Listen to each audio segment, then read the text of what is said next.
बिस्मिल्लाहिर्रहमानिर्रहीम। अस्सलाम वालेकुम। कैसे हो दोस्तों? मैं उम्मीद करता हूँ कि आप सब खैर वाफियत से होंगे। दोस्तों, आज मैं आपको होम्योपैथी की medicine Azadirachta indica के बारे में इंफॉर्मेशन दूंगा कि इसे हम कौन कौन सी डिजीज़ में इस्तेमाल कर सकते हैं। उसके अलावा जिस्म के मुख्तलिफ अज़ा पे हमें कौन कौन से कॉम्प्लिकेशंस महसूस हों तो इस मेडिसिन को हम इस्तेमाल कर सकते हैं। दोस्तों, homeopathic medicine Azadirachta indica, जिससे हम नीम से जो है ना ये मेडिसिन तैयार की जाती है। और हम सबको पता है कि जो नीम होती है ये हमारे ब्लड प्यूरिफिकेशन की बहुत ही अहम मेडिसिन है। यानी ये हमारे जिस्म के जो ब्लड होता है उसको ये प्यूरिफिकेशन करती है, और उससे रिलेटेड अगर किसी को स्किन डिजीज़ का इशू है या फिर किसी को जो लिम्फ नोड्स होते हैं उनमें स्वेलिंग देखने में आती है, या फिर किसी को एक फीवरस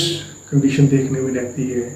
या फिर किसी को जो स्किन है उसके ऊपर जो है ना एक इचिंग का सिम्टम देखने में आता है, तो ऐसे तमाम केसेस में ये मेडिसिन बहुत ही अच्छा वर्क करती है। तो दोस्तों, मैं आपको इन तमाम डिजीज़ के बारे में इंफॉर्मेशन दूंगा। वीडियो को एंड तक लाजमी देखें। मैं हूं डॉक्टर उमर और आपको अपने चैनल होम्योटेक में खुश आमदीद कहता हूं। होम्योपैथी की medicine Azadirachta indica ये एक anti inflammatory, anti fungal, anti bacterial, anti pyretic, उसके साथ साथ एंटी आर्थराइटिस, ये तमाम केसेस में ये मेडिसिन बहुत ही अच्छा वर्क करती है। यानी ये ब्लड प्यूरिफिकेशन की बहुत ही अहम रेमेडी है। ऐसे पेशेंट या ऐसे लोग जिनका ब्लड जो है ना उसमें टॉक्सिन आ गया हो और उसकी वजह से उनको स्किन के ऊपर ईचिंग का मसला जो है वो देखने में आता हो, जिल्द के ऊपर इरप्शंस हों, और पेशेंट बहुत ही ज़्यादा जो है ना रेस्टलेस हो, बेचैन हो, और उसके साथ साथ उनको एक जिस्म में फीवरस जो है ना कंडीशन वो देखने में आती हो, और patient all time dizziness, drowsiness जो है ना वो महसूस करता हो, और उसके साथ साथ जो पेशेंट है वो ऑल टाइम एक फीवर वाली कंडीशन जो है ना उसमें रहता हो, तो ऐसे केस में ये मेडिसिन बहुत ही अच्छा वर्क करती है। उसके साथ साथ ऐसे पेशेंट जिनको आर्थराइटिस का इशू है, जिनको जो एक गैंठिया का इशू है, और जो हमारे जॉइंट होते हैं उनमें एक स्वेलिंग देखने में आती है, और स्वेलिंग में शदीद रेडनेस होती है, पेशेंट से चला नहीं जाता, और जैसे ही पेशेंट थोड़ा सा मूव करता है तो उसमें एक बहुत शदीद पेन जो है ना वो देखने में आती है।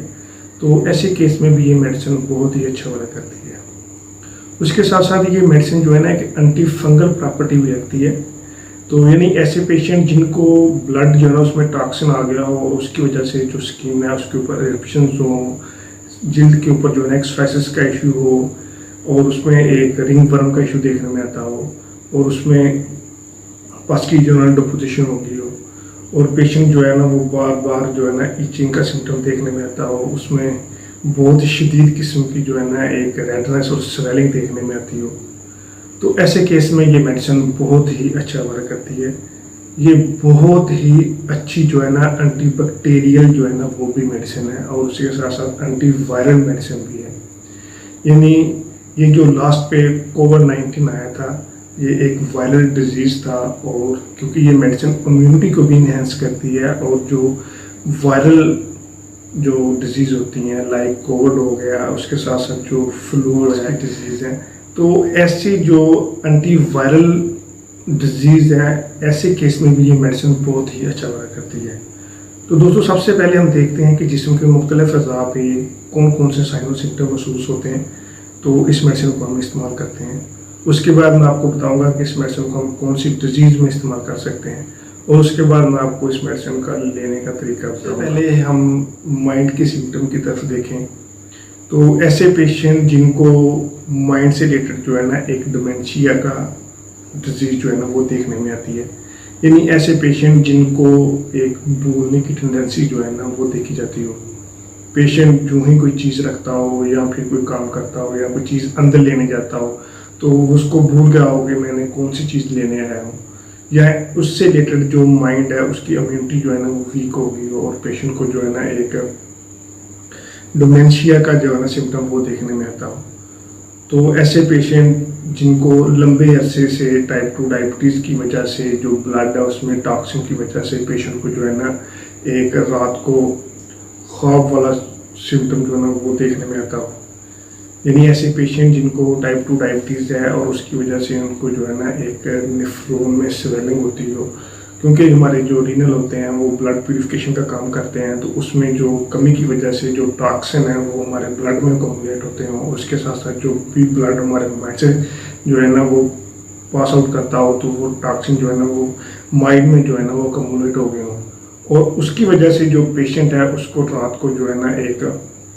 ख्वाब आते हों और उसकी वजह से पेशेंट को जो है ना इंसोम्निया का इशू देखने में आता हो, या फिर पेशेंट को जो है ना एक डिमेंशिया है डिजीज जिसमें पेशेंट को भूलने की टेंडेंसी जो है ना वो देखी जाती हो, और उसकी वजह से पेशेंट बहुत ही ज़्यादा जो है ना एक चिड़चिड़ापन और रेस्टलेस जो है ना वो देखने में आता हो। तो ऐसे केस के लिए बहुत ही इफेक्टिव मेडिसिन है। उसके बाद अगर हम हेड की सिम्टम की तरफ देखें तो ऐसे पेशेंट जिनको जो ब्लड में टॉक्सिन की वजह से पेशेंट को जो है ना एक राइट साइड पे जो है ना एक शदीद थ्रम्पिंग पेन जो है ना वो देखने में आती है, और जो पेन होती है वो बहुत ही ज़्यादा जो है ना अनबियरेबल होती है, यानी पेन जो है ना पेशेंट से बर्दाश्त नहीं होती। तो ऐसे केस में ये मेडिसिन जो है ना बहुत ही इफेक्टिव जो है ना वो रेमेडिएशन, जिनको आंखों में एक्यूट कंजक्टिवाइटिस का इशू जो है ना वो देखने में आता है, यानी ऐसे पेशेंट जिनकी अपर आईलिड्स में जो है ना एक स्वेलिंग देखने में आती हो और उसकी वजह से जो आँखें हैं उनमें शदीद किस्म की जो है ना एक चुभन हो, और जो आजकल जो है ना एक फ्लू आया हुआ है, जो एक पेंडेमिक जो है ना सूरत इख्तियार कर लिया हुआ है, यानी में आँखों के में जो है शदीद किस्म की ईचिंग जो है ना वो देखी जाती है, और पेशेंट में जो है ना एक बहुत ही शदीद किस्म का फ्लूइड जो है ना वो आंखों से निकलता है, उसमें ईचिंग होती है, और जो आंखें होती हैं वो बहुत ही ज़्यादा जो है ना एक रेडनेस और स्वेलिंग देखने में आती है। तो ऐसे केस में ये मेडिसिन जो है ना एक्यूट कंजक्टिवाइटिस में भी बहुत ही अच्छा ही जो है असर करती है। ऐसे पेशेंट जिनको कंजक्टिवाइटिस का इशू है, जो आजकल जो है ना एक डिजीज़ आई हुई है जिसमें बहुत ज़्यादा आंखों में जो है ना ईचिंग है, जलन है, और उसमें जो है ना एक जो हीट का सिम्टम जो है ना वो देखने में आता है, तो ऐसे केस में ये मेडिसिन जो है ना बहुत ही अच्छा वर्क करती है। उसके बाद अगर हम ईयर की सिम्टम की तरफ देखें तो ऐसे पेशेंट जिनको ईयर्स में ना टाइनाइटिस का सिम्टम देखने में आता है, यानी अगर हम गौर से ईयर्स में अंदर देखें तो पेशेंट के जो ईयर्स हैं उसके अंदर सफ़ेद कलर का जो है ना एक धब्बा हमें दिखाई देगा। तो ऐसे पेशेंट जिनके ईयर्स में एक टाइनाइटिस का सिम्टम देखने में आता है तो उनको ऑल टाइम कानों में जो है ना एक घंटियाँ बजने का जो है ना सिम्टम वो देखने में आता है। तो उसके साथ साथ जो पेशेंट है उसको स्किन डिजीज़ का भी इशू देखने में आता है। तो ऐसे केस में ये मेडिसिन बहुत ही इफेक्टिव जो है ना वो इन डिजीज़ में जो है ना असर करती है। नाक से एक कोराइजा का सिम्टम देखने में आता है, और जैसे ही जो एनवायरनमेंट होता है वो चेंज होता है, यानी अगर सर्दी की तरफ जो है ना वो मौसम शिफ्ट हो रहा है तो उसकी वजह से पेशेंट को जो है ना एक फ्लू का सिम्टम जो है ना वो देखने में आएगा, और फीवर का सिम्टम देखने में आएगा, इन्फ्लुएंजा का सिम्टम देखने में आएगा। तो उसके साथ साथ वो पेशेंट को ना एक नाक से कोराइजा का सिम्टम देखने में आएगा, और कोराइजा जो है ना वो बहुत ज़्यादा एक्रेड होगा, उसमें जो है ना एक शदीद कोराइजा होगा, बहुत ज़्यादा तेज़ फ्लो में वो जो है ना कोराइजा निकलेगा, और पेशेंट उससे बहुत ज़्यादा इरिटेबल और चिड़चिड़ापन जो है ना वो देखने में आता है। तो अगर किसी पेशेंट के या किसी के नाक से कोराइजा का बहुत ही ज़्यादा एक्रेड फ्लो जो है ना वो डिस्चार्ज हो रहा है, और इसके साथ साथ जो पेशेंट है वो बहुत ही ज़्यादा रेस्टलेस है, उसके जो स्किन डिजीज़ का भी इशू देखने में आता हो, तो ऐसे केस में ये मेडिसिन बहुत ही अच्छा वर्क करती है। पेशेंट के मुंह की सिम्टम की तरफ देखें या गले की सिम्टम की तरफ देखें तो ऐसे पेशेंट जिनको एक फीवरस जो है ना वो कंडीशन देखने में आती हो, और उस फीवर की वजह से जो पेशेंट होता है उसको नाक से जो है ना एक एक्रेड जो है ना वो डिस्चार्ज होता हो, यानी एक परफ्यूज एक्रेड और स्मेली जो है ना वो फ्लूइड जो है ना वो मुंह से निकलता हो, और उसकी वजह से जो थ्रोट है उसमें शदीद किस्म की जो है ना एक चोकिंग लाइक सिम्टम जो है वो देखने में आता हो, और ऐसा महसूस होता है कोई जैसे कोई चीज़ जहाँ पे जो है ना वो अटक सी गई हो। तो उसके साथ साथ जो पेशेंट है वो फीवर की सूरत में जो है ना उसको प्यास नहीं लगती हो, और पेशेंट बहुत ज़्यादा जो है ना एक रेस्टलेस कंडीशन में जो है ना वो देखने में आता हो, क्योंकि ये मेडिसिन एंटीपायरेटिक प्रॉपर्टी भी रखती है, यानी ऐसी कंडीशन जिसमें फीवर होता है और फीवर में जो है ना पेशेंट को बहुत ज़्यादा एक रेस्टलेस डे देखने में आती है, और उसके साथ साथ जो पेशेंट है वो बहुत ही ज़्यादा जो है ना एक कमज़ोर होता है और पेशेंट को प्यास नहीं लगती। उसके साथ साथ जो पेशेंट का मुंह से बहुत ही ज़्यादा जो है ना एक परफ्यूज स्मेली जो है ना वो फ्लूइड उसकी जो है ना वो डिस्चार्ज होता है। तो ऐसे केस में भी ये मेडिसिन बहुत ही इफेक्टिव तौर पे इस मेडिसिन डिजीज़ को जो है ना वो क्योर कर पेट में जो है ना एक गैस्ट्रिक अल्सर का सिम्टम जो है ना वो देखने में आता हो। यानी ऐसे पेशेंट या ऐसे लोग जिनको पेट से रिलेटेड जो है ना शदीद किस्म का एक फ्लैटस लाइक जो है ना सिम्टम देखने में आता हो। जैसे वो खाना खाते हो तो उनका जो पेट है वो फूल जाता हो, और उसकी वजह से जब वो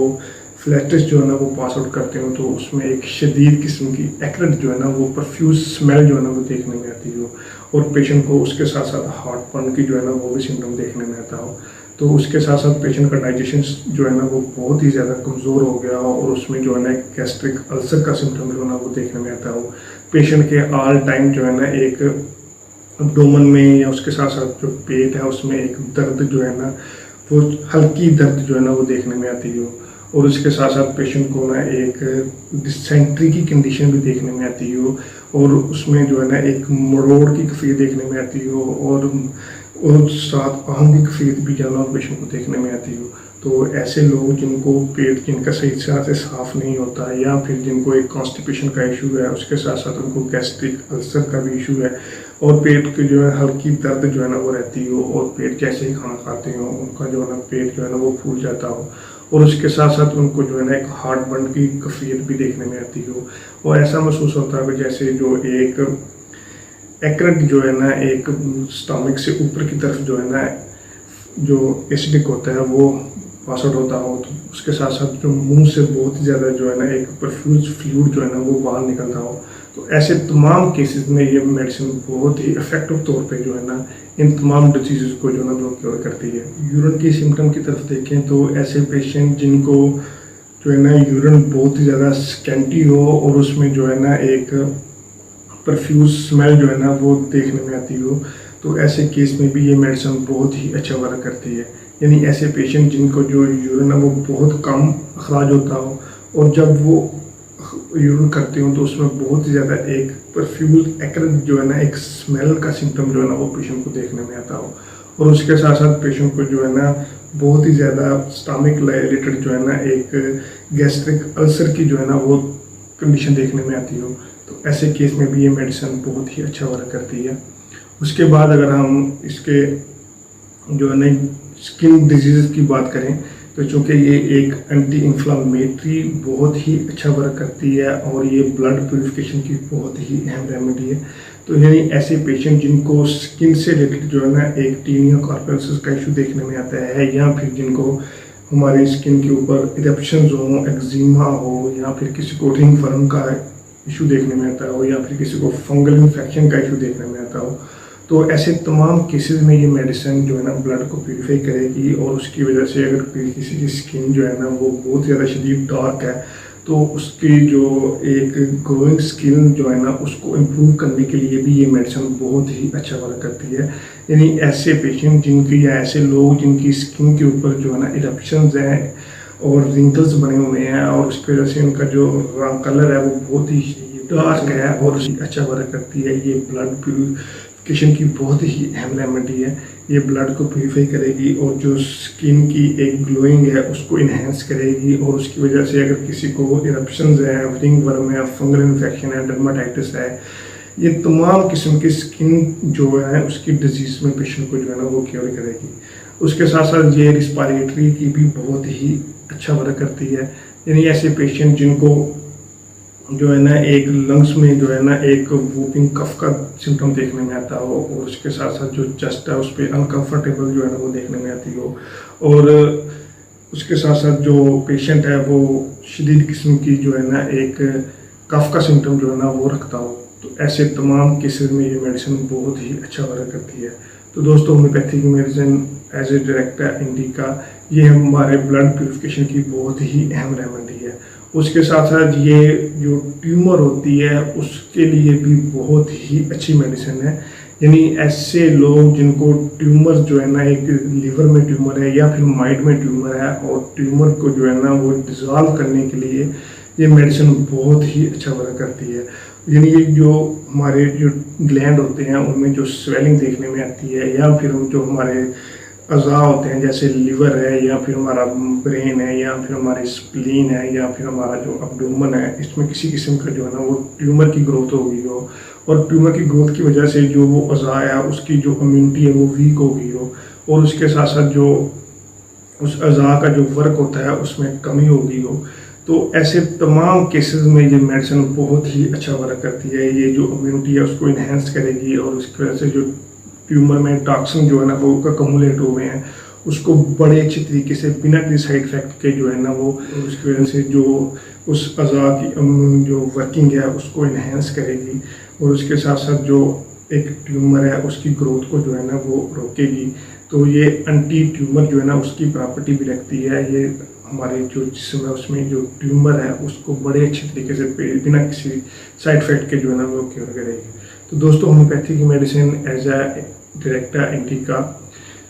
ये एक एंटी इन्फ्लामेटरी, एंटीपायरेटिक, उसके साथ साथ एंटी जो है ना एक fungal, anti viral, anti bacterial और एंटी आर्थराइटिस जो है ना वो प्रॉपर्टी रखती है। यानी ऐसे तमाम केसेस में जिसमें जो पेशेंट होता है उसमें बहुत ही ज़्यादा जो है ना एक रेस्टलेस वाली कंडीशन देखने में आती है, उसमें स्किन के ऊपर इरप्शंस होते हैं, उनकी जो ग्लोइंग स्किन की जो जिल्द की एक ग्लोइंग नेचुरल जो है ना एक शाइनिंग होती है वो मदम हो गई हो, तो ऐसे तमाम केसेस में ये मेडिसिन बहुत ही अच्छा वर्क करती है। दोस्तों अब हम देखते हैं होम्योपैथी की medicine Azadirachta indica इसे हम कौन कौन सी डिजीज़ में इस्तेमाल कर सकते हैं। ट्यूमर की बहुत ही अहम रेमेडी है, यानी ये अगर हमारे जिस्म में किसी किस्म की जो ट्यूमर की ग्रोथ हो रही है तो उसको ये रोकेगी। उसके साथ साथ देखिए कंजक्टिवाइटिस की बहुत ही अहम रेमेडी है। उसके बाद अगर हम देखें तो ये टाइनाइटिस के केस में भी बहुत ही अच्छा वर्क करती है। कुराइजा के केस में भी इस मेडिसिन को हम इस्तेमाल कर सकते हैं। उसके साथ साथ कॉन्स्टिपेशन के केस में भी ये मेडिसिन बहुत ही अच्छा वर्क करती है। उसके बाद अगर हम देखें तो स्किन के केस में ये सोराइसिस के केस में, एक्जिमा के, फंगल इन्फेक्शन में, टीनिया कार्पल्सर के। उसके बाद अगर हम देखें तो ये फंगल इन्फेक्शन में, रिंग वर्म में ये मेडिसिन बहुत ही अच्छा वर्क करती है। उसके बाद अगर हम देखें तो ये मेडिसिन जो है ना जो लिवर के ट्यूमर की बहुत ही अहम मेडिसिन है। अगर किसी को कॉन्स्टिपेशन का इशू है और जो उसका लिवर है उसमें ट्यूमर की ग्रोथ हो रही है तो उसकी वजह से अगर किसी को ब्लड की जो है वो टॉक्सिन वो उसमें ज़्यादा इन्हेंस हो गई है तो उसके वजह देखने में आती है वो पेशेंट बहुत ज़्यादा रेस्टलेस हो, तो ऐसे केस में ये मेडिसिन बहुत ही अच्छा वर्क करती है। उसके बाद इसे हम डिमेंशिया के केस में भी इस्तेमाल कर सकते हैं। होम्योपैथी की medicine Azadirachta indica इसे हम कौन सी पोटेंसी में इस्तेमाल करें तो ये बहुत ही अच्छे रिजल्ट देती है। तो दोस्तों होम्योपैथी की medicine Azadirachta indica इसे हमें क्यू फॉर्म में जो है ना वो इस्तेमाल करना चाहिए, तो ये बहुत ही अच्छे रिजल्ट देगी इन तमाम डिजीज़ में। तो दोस्तों इसको लेने का तरीका ये है कि इसको जो है ना वो क्यू फॉर्म में मेडिसिन 20 ड्रॉप जो है ना वो सुबह, दोपहर, शाम जो है ना खाना खाने के बाद जो है ना नीम गर्म पानी में इस्तेमाल करना चाहिए। तो ये इन तमाम केसेस में बहुत ही अच्छे तरीके से पेशेंट को जो है ना वो क्योर करेगी, जिसमें जो है ना एक ख़ास तौर पे जो ब्लड की प्यूरिफिकेशन की बहुत ही अहम है। जो फीडबैक है उसका इजहार आप जो है ना वो नीचे कमेंट बॉक्स में जो है ना वो कर सकते हैं। पसंद आई होगी तो दोस्तों अगर किसी की कोई क्वेरी है तो वो नीचे मेरे डिस्क्रिप्शन में दिए गए नंबर पे जो है ना वो मैसेज कर सकता है। तो मेरी आप सबसे गुजारिश है कि वीडियो को शेयर करें, चैनल को सब्सक्राइब करें और बेल आइकन को लाजमी दबाएँ ताकि आप मेरे नई आने वाली वीडियो के बारे में अपडेट रह सकें। थैंक यू, अल्लाह हाफिज़।